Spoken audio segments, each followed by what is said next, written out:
दोस्तों स्वागत है आपका इस वीडियो में। दोस्तों फाइनली जो है वो आप जान देख सकते हो भाई, जो 21 आरआरबी है हमारे सभी 21 आरआरबी का यहाँ पे रिजल्ट जो है वो पब्लिश हो चुका है। ठीक है, अभी आप देखोगे तो नॉर्मलाइजेशन का बहुत बड़ा फैक्टर यहाँ पे साबित हुआ है दोस्तों। कहीं बहुत सारे जोन ऐसे हैं जहाँ पे आपको 30 पे भी सिलेक्शन देखने को मिलेगा, जबकि कई सारे जोन ऐसे भी हैं दोस्तों जहाँ पे आपको 75 पे भी चयन नहीं हुआ है। ठीक है, इस वीडियो में मैं आपको बताऊंगा कि सीबीटी 2 का एग्जाम आपको किस डेट को यहाँ पे होने वाला है, एग्जैक्टली किस डेट को होगा दोस्तों, ये कब पॉसिबल होगा ये मैं आपको बता दूंगा। साथ में कौन से जोन ऐसे हैं जहाँ पे सबसे कम कट ऑफ गया है, 30-35 पे भी सिलेक्शन हो गए हैं। ठीक है, 35-40 के अंदर सिलेक्शन हुआ है, तो कई सारे जोन ऐसे भी हैं। तो चलो दोस्तों सारा डिटेल्स जो है वो इस वीडियो में मैं आपको दे देता हूँ। दोस्तों देखो, यदि आप सीबीटी 2 की तैयारी कर रहे हो, यदि आपका ब्रांच यहाँ पे सिविल है, तो सिविल ब्रांच के लिए किरण पब्लिकेशन की तरफ से प्रैक्टिस वर्कबुक लॉन्च किया गया है, जिसमें टोटल 14 सेट्स है। यदि आप हिंदी में कंफर्टेबल हो तो हिंदी वाला जो प्रैक्टिस वर्कबुक है ये आप ले सकते हो, या फिर आप दोस्तों यदि इंग्लिश में कंफर्टेबल हो तो भाई इंग्लिश में भी यहाँ पे किरण पब्लिकेशन का ये प्रैक्टिस वर्कबुक सिविल इंजीनियरिंग का देखने को मिल जाएगा। ठीक है, वहीं दोस्तों यदि आपका ब्रांच, अगर आपका ब्रांच मैकेनिकल या फिर अलाइड इंजीनियरिंग है, तो इसके लिए भी किरण पब्लिकेशन का प्रैक्टिस वर्कबुक है। टोटल 13 सेट्स में कवर किए गए हैं, इसे आप परचेज कर सकते हो। ये भी पुस्तक आपको हिंदी अथवा इंग्लिश में देखने को मिल जाएगा। ठीक है, तो आपको अपने ब्रांच के अनुसार से परचेज कर लेनी है। दोस्तों अगर आपका ब्रांच यहाँ पे इलेक्ट्रिकल या फिर इलेक्ट्रॉनिक्स है, ठीक है, इलेक्ट्रिकल या फिर इलेक्ट्रॉनिक्स है, तो इसके लिए भी किरण पब्लिकेशन का प्रैक्टिस वर्कबुक है। इसके अंदर टोटल 15 सेट्स आपको देखने को मिलते हैं। दोस्तों पार्ट बी के लिए मैं बताऊँ, सीबीटी 2 के एग्जाम के लिए मैक्सिमम क्वेश्चन आपको जो है इसी पुस्तक से देखने को मिल जाएंगे। जो भी आपका ब्रांच होगा वो अपने ब्रांच का प्रैक्टिस वर्कबुक को परचेज कर लीजिएगा। आप देखोगे भाई, अगर सारा सेट्स को लगा लेते हो और एग्जाम देने के लिए जाते हो तो मैक्सिमम टू मैक्सिमम क्वेश्चंस जो है वो इसी पुस्तक से देखने को मिलेंगे। और साथ साथ अभी आप इसे लगाते हो तो सारा कुछ आपका एक बार रिवीजन हो जाएगा, रिकॉल हो जाएगा, और आप एग्जाम में अच्छे परफॉर्म कर पाओगे। ठीक है, आप चाहो तो ये बुक नज़दीकी बुक स्टोर से भी परचेस कर सकते हो, या फिर ऑनलाइन भी परचेस कर सकते हो। इसका लिंक मैं आपको डिस्क्रिप्शन में दे दूंगा। ठीक है, अब चलो एक एक करके सारी बातों को मैं यहाँ पे आपको बता देता हूँ।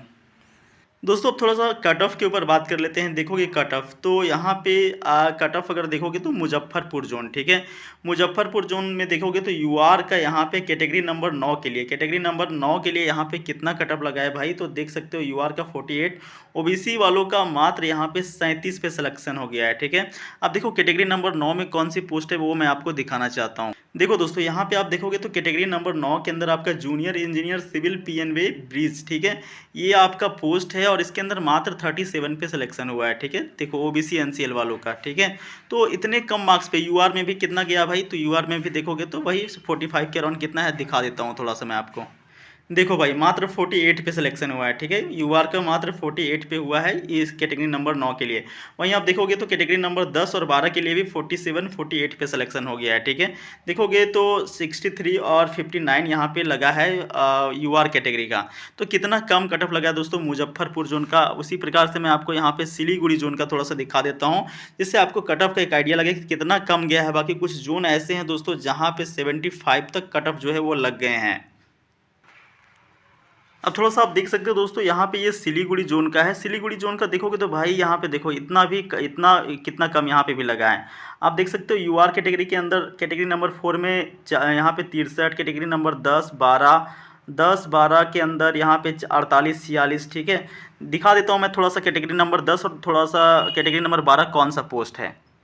देखो दोस्तों यहाँ पे कैटेगरी नंबर 10 के अंदर कौन सी पोस्ट है, तो कैटेगरी नंबर 10 के अंदर आपका junior engineer civil design drawing and estimation. ठीक है, और 12 के अंदर देखोगे तो भाई कौन सा पोस्ट है, तो यहाँ पे 12 के अंदर junior engineer civil works and research. ठीक है, कितना कम कम कट ऑफ लगा है दोस्तों। एक बात मैं आपको यहाँ पे कुछ और क्लियर करना चाहता हूँ।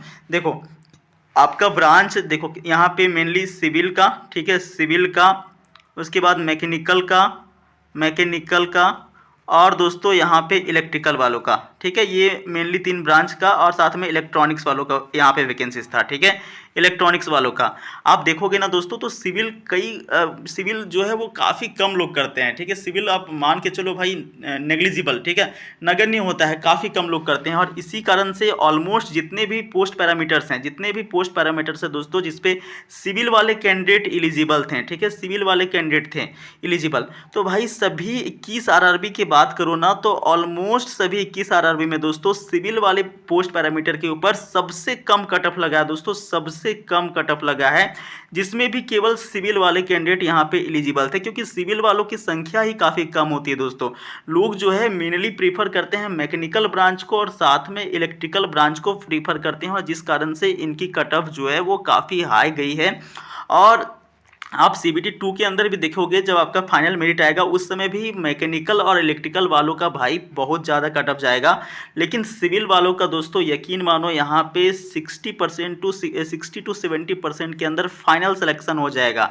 CBT 1 में भी आपने अभी देख ही लिया भाई, कई सारे जोन के अंदर कई सारे जितने भी पोस्ट पैरामीटर्स हैं उसमें maximum to maximum post parameters के अंदर आप देखोगे तो वही आपका 50 से 60 के अंदर ही सिलेक्शन हो गया है, ठीक है, CBT 1 के अंदर। तो भाई जब 50 से 60% में UR में सिलेक्शन हुआ है तो आप समझ सकते हो कि जब आपका फाइनल मेरिट जाएगा तो कितना जाएगा, ओनली 70% टू 80%, 70% मैक्सिमम हो गया दोस्तों, ये मैक्सिमम मैं बता रहा हूँ। आप ये मान के चलो भाई 65 के अंदर ही आपका फाइनल सिलेक्शन हो जाने वाला है, ठीक है।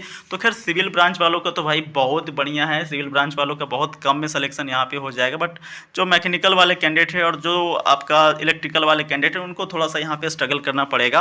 खैर आप अपने ब्रांच के अकॉर्डिंग जो है वो प्रैक्टिस कर लीजिए, डेफिनेटली ये आपके लिए हेल्पफुल साबित होने वाला है, ठीक है।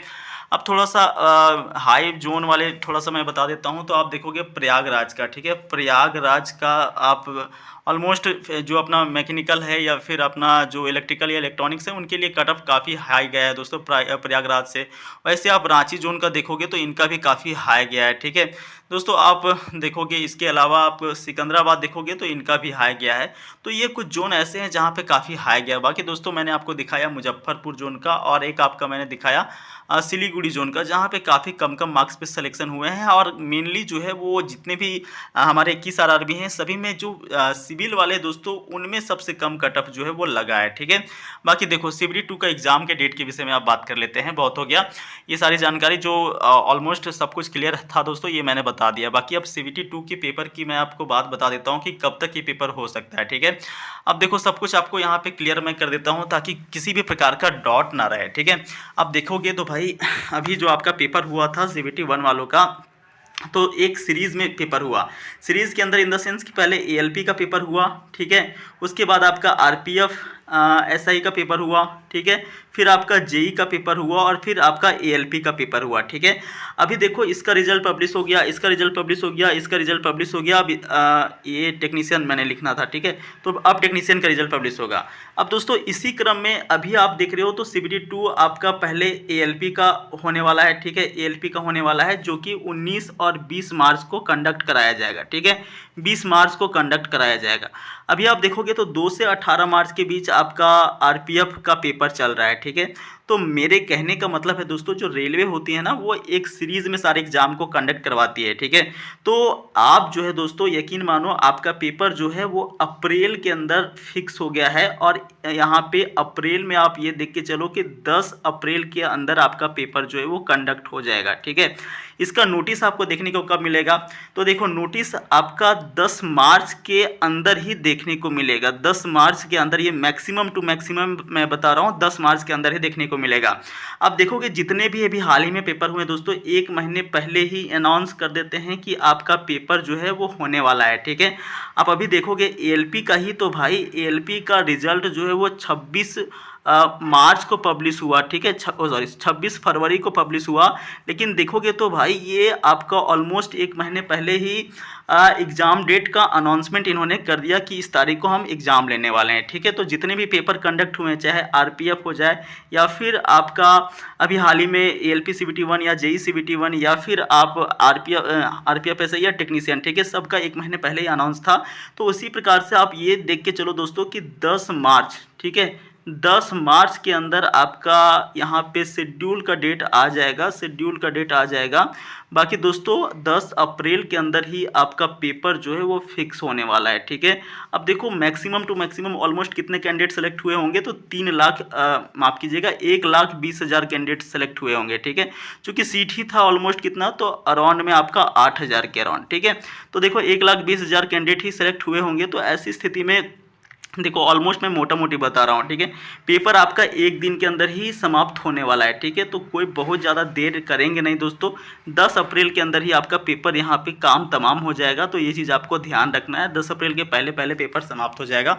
नोटिस बहुत जल्द देखने को मिलेगा दोस्तों, 9-10 मार्च के अंदर ही आपको देखने को मिल जाएगा। आप अभी से सचेत हो जाएँ और अपना पेपर का जो तैयारी है दोस्तों वो एक नेक्स्ट लेवल पर लेके चले, ताकि आप दूसरों से आगे निकल पाएँ, ठीक है। बाकी जैसे ही कोई ऑफिशियल अपडेट आता है चैनल के माध्यम से मैं आपको इन्फॉर्म कर दूँगा। चैनल को सब्सक्राइब करके रखिएगा।